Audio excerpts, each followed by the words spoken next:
Bismillahirrahmanirrahim. Assalamualaikum warahmatullahi wabarakatuh.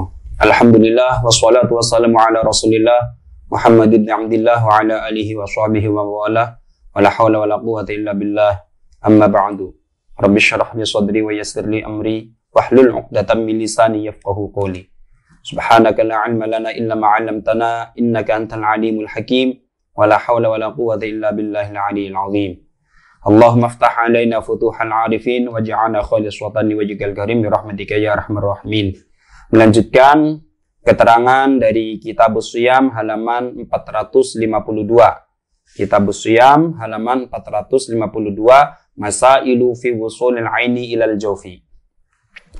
Bismillahirrahmanirrahim. Qala al-muallifu rahimahullahu ta'ala wa nafa'ana bihi wa bi 'ulumihi wa bi barakatihi wa bi asrarihi fid dharain amin ya mujibas sa'ilin. Masailu ay hadhihi masail, beberapa masalah. Fi wusulil aini, di dalam menerangkan sampainya benda ilal jawfi, kepada jawf, atau jawf ini lambung. Al-awwalu, adapun yang pertama, hukmul ibrati, itu hukum suntik. Tajuzu, boleh apa ibroh, lid darurati, karena darurat. Walakin ikhtalafu, akan tetapi berbeda pendapat siapa ulama, fi ibtaliha, di dalam membatalkannya ibroh li shaumi, pada saum. Berbeda pendapat ala salasati aqwalin, atas beberapa qaul, atas tiga qaul. Al awwalu, adapun yang pertama, fa fi qaulin, dan itu di dalam qaul, innaha, sesungguhnya ibroh, tubtilu, itu membatalkan apa ibroh, mutlakon, halnya mutlak, atau mutlakon dengan mutlak, secara mutlak.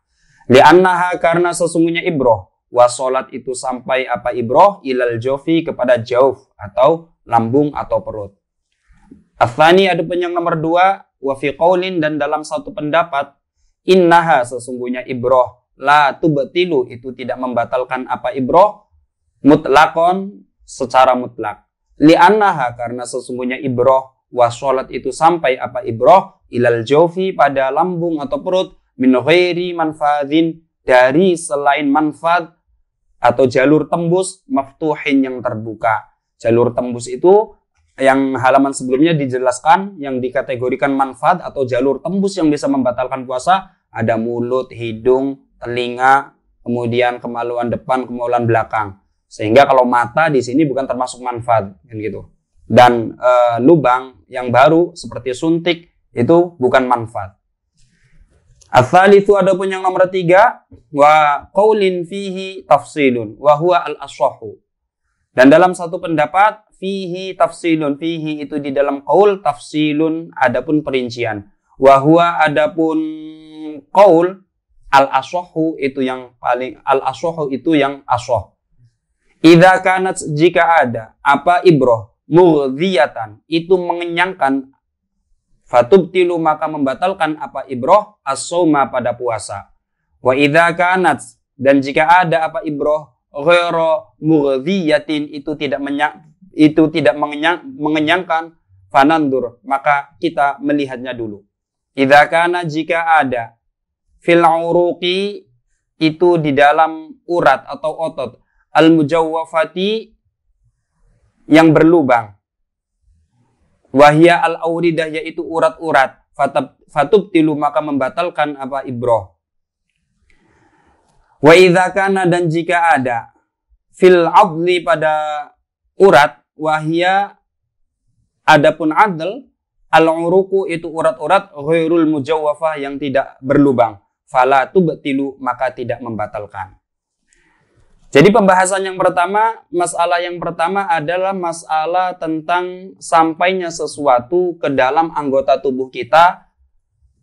Bagaimana hukumnya? Apakah membatalkan, apakah tidak membatalkan? Kemarin sudah dijelaskan di bab yang membatalkan wudhu, membatalkan puasa, bahwasanya di antara sesuatu yang membatalkan puasa adalah wusulu ainin ilal jawfi, sampainya sesuatu, benda asing, benda luar, ke dalam anggota tubuh kita, ke dalam tubuh kita, baik lewat telinga, lewat hidung, lewat mulut, lewat kemaluan depan, lewat kemaluan belakang. Itu sesuatu apapun yang masuk lewat itu, maka batal, entah itu air atau selainnya.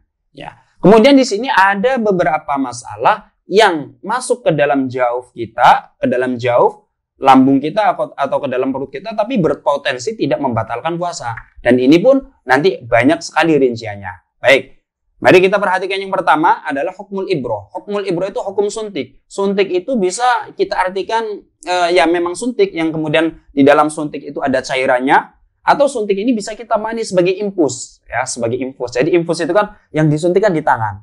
Di tangan ini kan bukan manfaat. Kita disuntik tangannya, kemudian dari situ mengalirkan cairan-cairan infus tersebut. Begitu juga kalau infus kan di dalam suntikan itu ada obat yang kemudian kita tusukkan ke dalam tangan kita. Bagaimana hukumnya? Di sini ada 3 pendapat. Yang pertama, tajuzu lidzaruroh, boleh-boleh saja karena dalam rangka dalam keadaan darurat, ya otomatis untuk berobat. Sebenarnya untuk suntik itu hukumnya boleh-boleh saja karena dalam rangka darurat. Akan tetapi dalam hukum apakah ibroh ini membatalkan puasa atau tidak, di sini ada 3 pendapat. Yang pertama adalah tubtilu mutlakon, pasti dianggap membatalkan secara mutlak. Orang yang suntik pasti batal, orang yang infus pasti batal. Li'annaha wasolat ilal jaufi, karena ibroh, infus ini dianggap masuk kepada jauf. Ini pendapat yang pertama.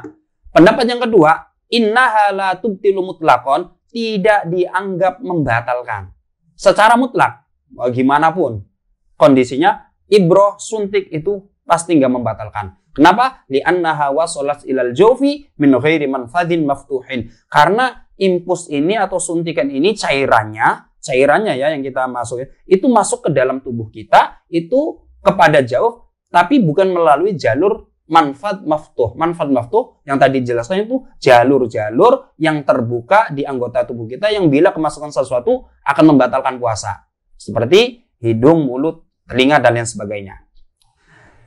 Yang ketiga, wa fi qaulin fihi tafsilun. Yang ketiga, ini dirinci. Pendapat yang nomor 3 ini dirinci. Wa huwa al-aswah, dan ini pendapat yang paling kuat. Pendapat aswah bahwasanya masalah infus, masalah suntik ini dirinci.